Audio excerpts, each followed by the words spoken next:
Safeguard smart கட்டி, எனது குடும்பத்தின் ஸ்மார்ட் தெரிவு. புதிய பாராளுமன்ற அமர்வு ஆரம்பமான நேற்றைய தினம் எதிர்க்கட்சித் தலைவரின் ஆசனத்தில் இவர் அமர்ந்த நிலையில் அது சர்ச்சைக்குரிய விடயமாக மாறியது. மேலும் தான் வணங்கும் தெய்வம் பிரபாகரன் என அவர் கூறியது தண்டனைக்குரிய குற்றம் எனவும் முறைப்பாட்டை பதிவு செய்துள்ள சிவில் செயல்பாட்டாளர்கள் தெரிவித்துள்ளனர்.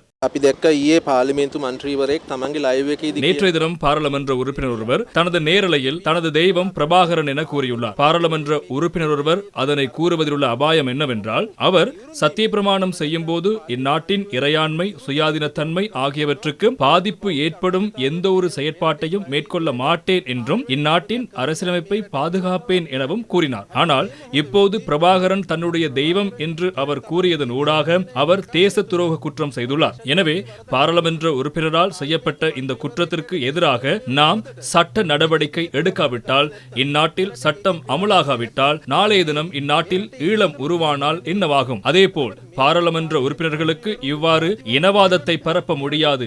அவற்றுக்கு எதிராக நடவடிக்கை எடுக்குமாறு வலியுறுத்தியே நாம் இன்று முறைப்பாடு அளித்துள்ளோம்.